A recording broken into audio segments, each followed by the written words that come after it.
I was 17 years old. I was married. And 10 months after I was married, I had a baby girl.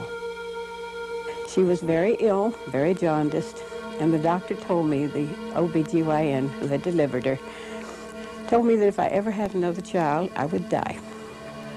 3 months later, I was pregnant again. And I was absolutely terrified. So I went back to him and I said, "Am I pregnant?" And he said, "Yes." And he said, "I told you not to get pregnant." And I said, "But you didn't tell me how not to." I thought we were pretty close. I mean, we had talked about getting married, we had talked about babies, we had talked about what we would name a child. And when I got pregnant and said, "I'm pregnant," everything changed. It was like, well, whose is it? And that was such a shock to me that the relationship ended. And there was this whole kind of thing that we had to keep it an absolute secret, and it was a humiliating, strange kind of experience. And so I decided I should have an abortion. I didn't know what it would be. I didn't really understand the implications in the fact that it was illegal. So I said, well, it was just like it would make this problem go away.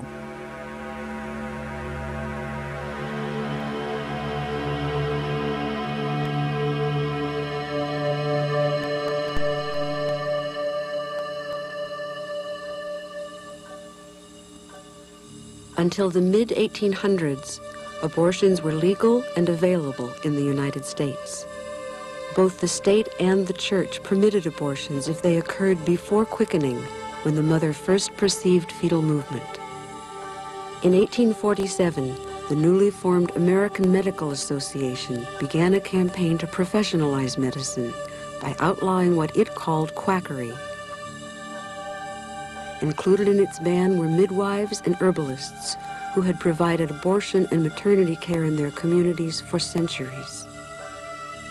During the second half of the 19th century, Victorian society began to condemn women seeking abortions as selfish, immoral, and shirking the duty of motherhood. Protestant and Catholic churches joined the medical establishment in expressing their condemnation.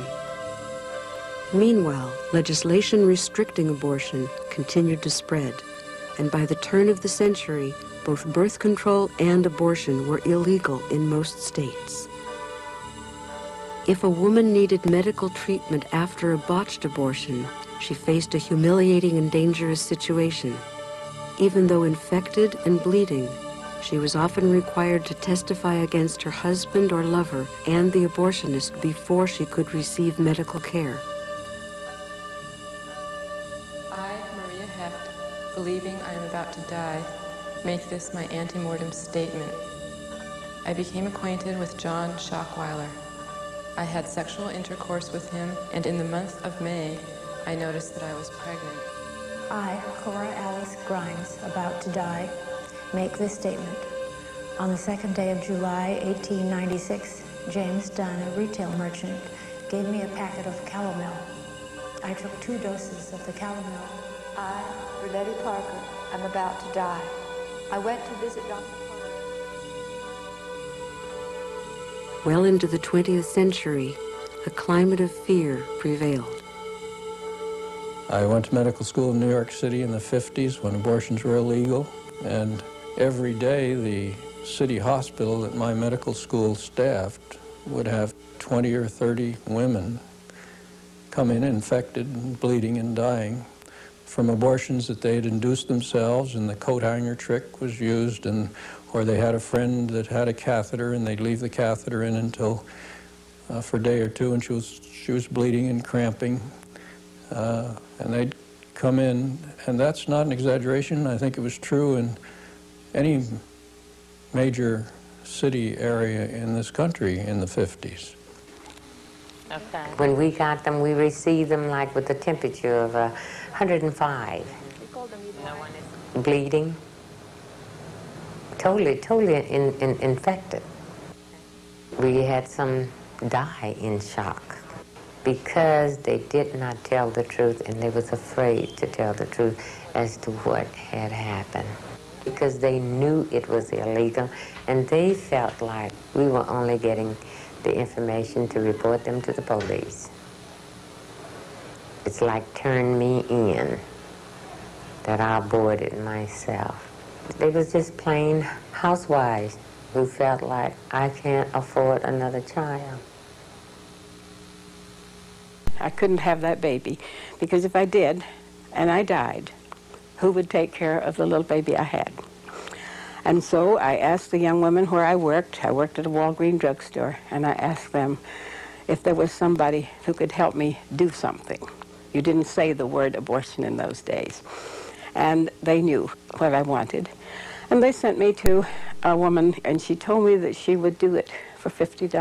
This was in 1939, and $50 was a lot of money. And I worked hard, and I sold everything I had that I could get a few pennies for. And I eventually got my $50, and I went out to see this woman. And she put, I think it was a strip of slippery elm bark, and she inserted this up my uterus.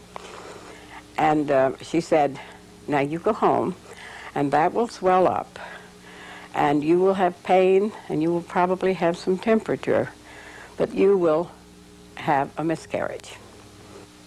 2 days later, I had a screaming fever, and I was in such pain. And so I went back out to see this woman, and she lived in a shack. And she met me at the door, and she said, I told you not to come back. And I said, I have nowhere else to go. And so she cleaned me up, and I was so frightened, and I was in tears.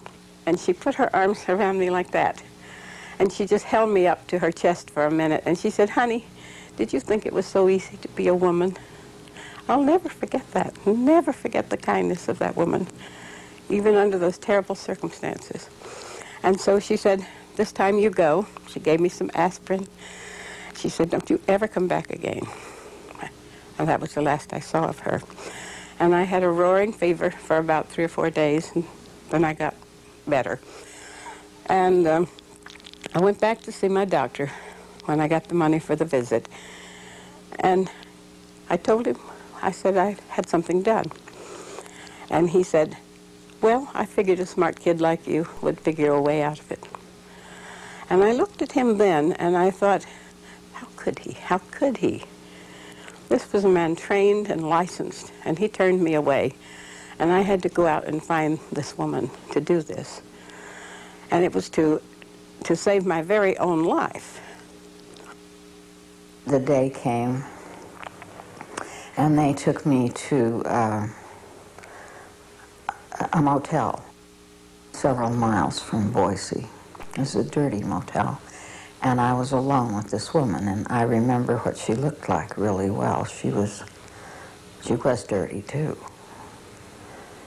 and not friendly, really.